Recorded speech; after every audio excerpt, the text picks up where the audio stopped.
Alright guys, well we are here at the river, as you can see behind us there maybe. And like I said, we've been coming here for years and years, and this is just an awesome spot to come and hang out. And it's not too shallow. I'm sorry, it's not too deep.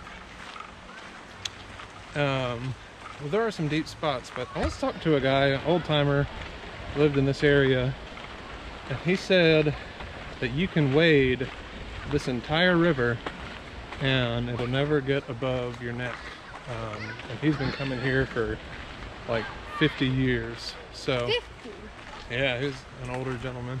So it's a neat place, and stick around and we will show you a few tips and tricks about how to fish a river like this. And how to be safe. Yeah, and how to be safe. How y'all doing? Good, how are you? Happy Father's Day, man. Thank you.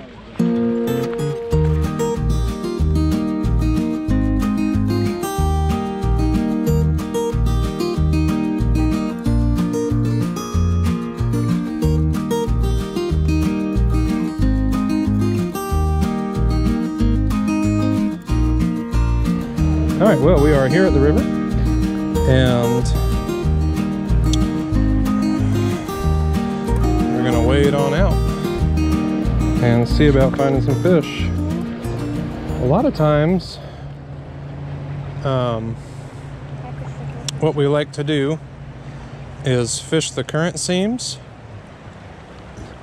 where faster water meets slower water. You see it behind that rock. We'll fish in front of this rock, this outcropping of rocks, and then this whole shade line underneath those trees over there. And that is where the panfish like to hang out.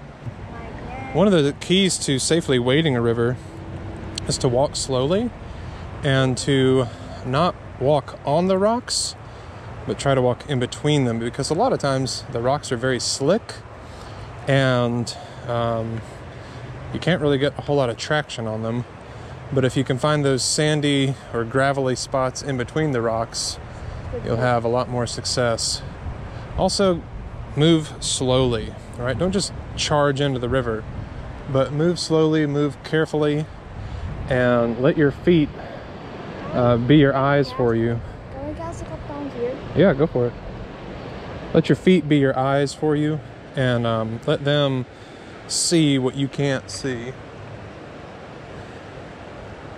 And then another thing when you're in a river is work from near to far. Now that sounds obvious, but it's tempting to cast over spots to get to the best looking spot. And the problem with that is you might be casting over some really nice fish and spooking them in order to get to the fish that you're looking for, or that you think are in that nice spot. Now, a lot of times in a river, especially when I'm fly fishing, I like to start with some sort of topwater bug just to see how active the fish are, because if they're really active, they'll come up and hit that topwater bug. And if they're kind of you know, not feeling so keen or not interested in your offering, then I'll go to a subsurface bug, spider, or something like that.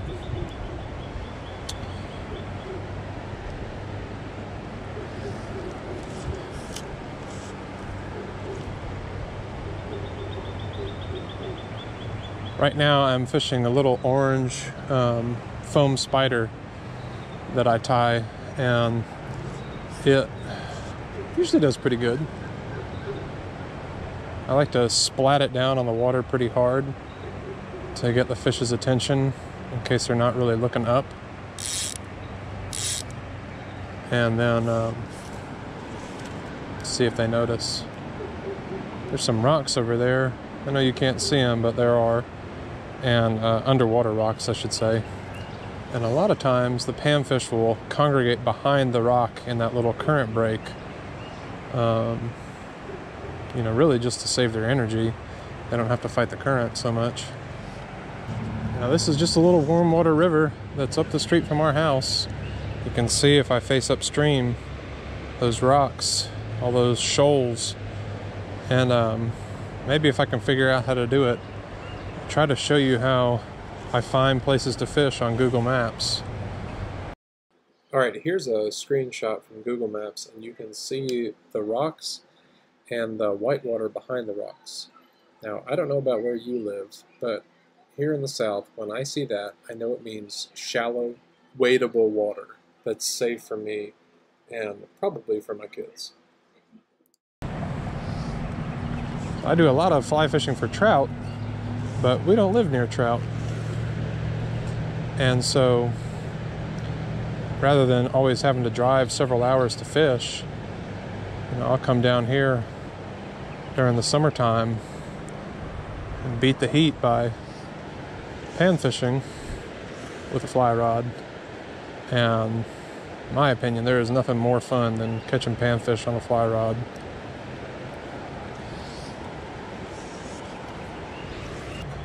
Oh, Jack's on. Nice fish, buddy. Look at that, folks. All right, let's see it, Jack. Show the camera. Whoa. Yeah. All right, like I said, big slippery rocks underwater. Look at that, guys. Turn it this way. Now that is a shell cracker, and they're called that because they like to eat shells. You got him? Oh, there he went. Hey, look, I saw him go back to the roots.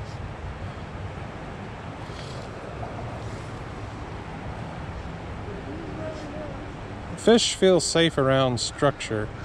They want something to associate with, whether it's rocks or a downed tree or the bank, an undercut bank, something. They don't want to just be out in open water most of the time. At least that's true of panfish in rivers. They want something near them, somewhere that they can get to, almost immediately if a predator flies overhead or, an otter comes down into the river, they see it. They want to dart somewhere safe. They want some sort of cover, some sort of protection. And so that's why we fish those spots. This fly rod I'm fishing, if you're wondering, is a 7-foot 4-weight made by a friend of mine. Oh, that's a good one. Made by a friend of mine, Chris Barclay. He lives in Winston-Salem, just one town over from us. That was a bluegill. Oh, he got off. What was he? It was a bluegill. Yeah, made by Chris Barclay. And then this is an old reel, old Pfluger Medalist, 1492. And I'm using a fly line. It's called a Barrio small stream. And this fly line is just works so great and relatively inexpensive compared to most fly lines. Oh, that was a good one. Man, he really took that. Oh yeah. All right, there we go. Another red breast. These guys are in their spawning tuxedo colors. Just a beautiful fish. Absolutely beautiful. You guys know that I love to catfish from our other videos, and when I first started catfishing, I made a vow that I would not ever use redbreast as bait because they're too pretty. They're my personal favorite panfish to catch. And in a river like this, they fight pretty hard, especially on a light rod. Oh, there you go. Jack's hooked up again. Another bass. Remember, give yourself slack to lift them to you. There you go. Hey, nice fish. Looks about the same size. Might be the same one. Let's see. Is he? Nope. Different one. Go. I just want to show the camera. Jack's fish. A chunky little bass like this in river current is a lot of fun. Yeah. Doesn't have to be some big 10-pounder. Yeah, that might break my rod. Alright, there you go, little fella. Nice bite. All right, here's a fly box that I carry with me when I'm out on the creek pan fishing like this. Or, yeah, anywhere usually. And you see it's got a pretty good assortment in it. I like the grasshopper. I tied all of these myself except for maybe 2 or 3. And there you go, Jack. Right in your spot. Good fish, man. I'm gonna clip that off. When I'm on the river, that's a big red breast. When I'm on the river, I like to use forceps that have scissors in them so that I don't have to keep up with more than one set of tools. I'll just let it hang like that on my thumb. Yeah, check out this red breast Jack just caught. Jack, show us. Oops. I think that fish is gorgeous and Yeah, he's a big one too. Big male. Or maybe a big female. It's hard to say. Alright, this is my go-to fly for panfish on the river. It's called a cap spider. It's tied on a jig head. I like the black chenille body and these rubber legs. They're called sand is the color when I buy that material. And oh man, this fly is just deadly. I got a little jig head, nothing fancy. I got a Christmas tree, curl tail, yum grub, and everything likes it. Hey, did you see that? Oh yeah. A big fish just jumped right there. We'll cast at it. Look! Look! Holy moly. They're chasing that, there's a bass literally chasing minnows right here. And I literally just saw 6 him. inches from us. Yeah, I saw him. Surprised we're not catching more, buddy. Said I'm surprised we're not catching more. Oh, there we go. Yeah. A little red breast. Another red breast.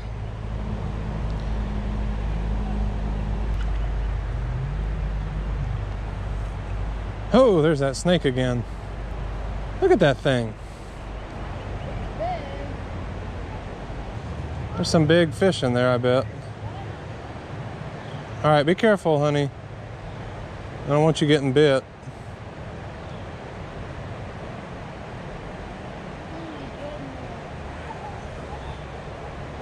He touched me.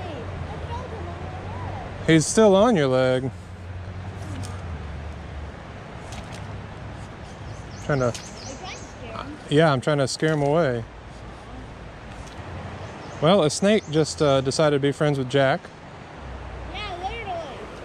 I felt it on my leg.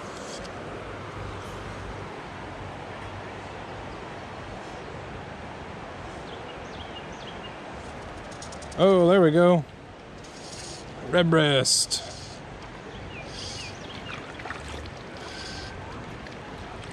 That's a good one.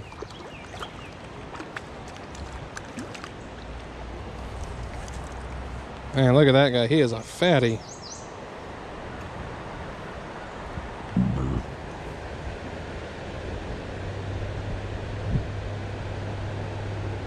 Just can't get over their turquoise scales. These transparent, translucent red fins. And just beautiful, beautiful fish.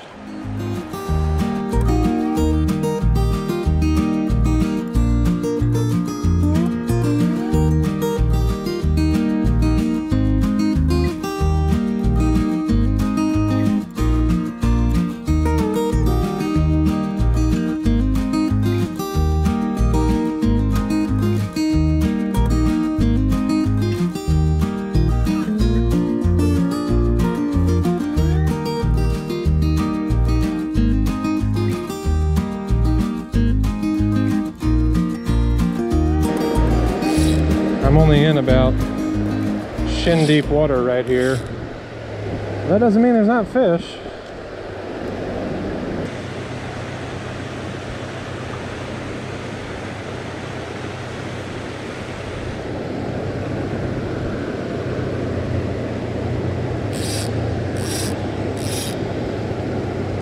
that's a nice fish.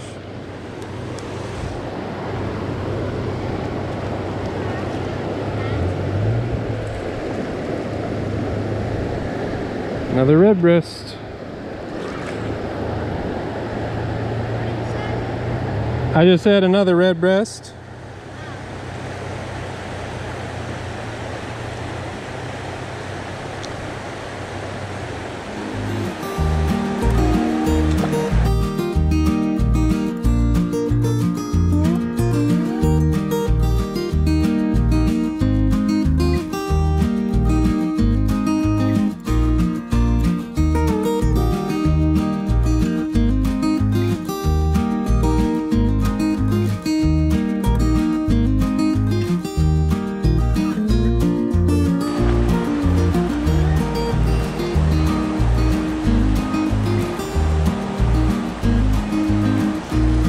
There we go.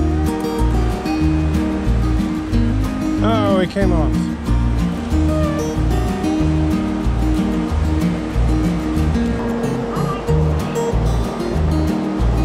Oh man, he took that one hard.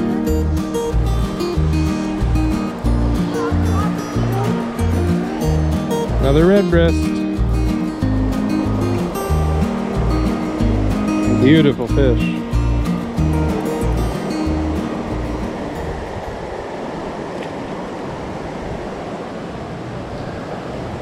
Oops. Tangled in my cast.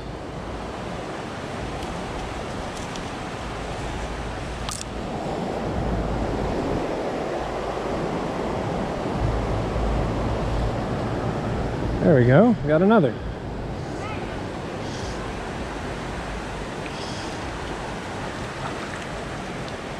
Another red breast.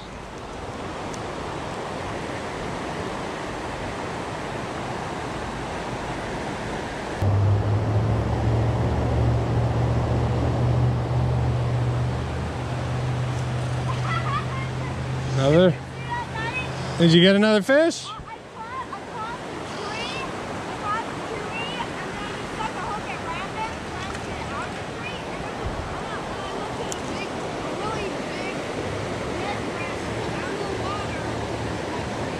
Three red breasts on 3 casts.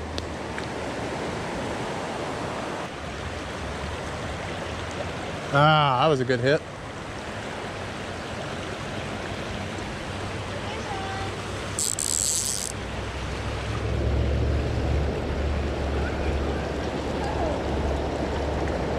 All right, go up and get it.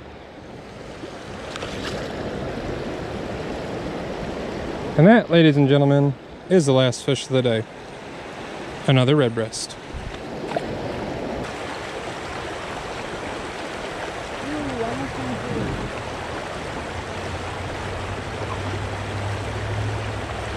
There you go. Nice. Yeah, that's a pretty one. Thank you. Well, I was wrong, ladies and gentlemen. That is the last fish of the day. Another red breast.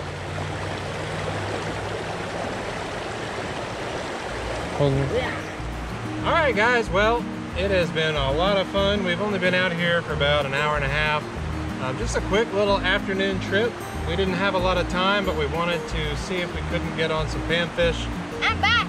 And bass. And whatever else decided to bite. And bring you guys along for the ride. So, I hope you guys see that wading a river for panfish doesn't have to be complicated. Wading a river for catfish can be. We've never waded a river for catfish.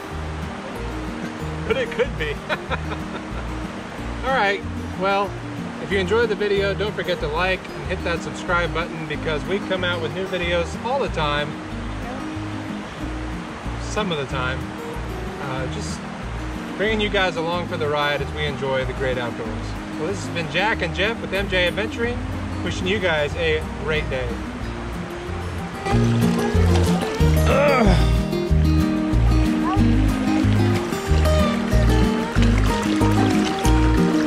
Wasn't too small either. Look those.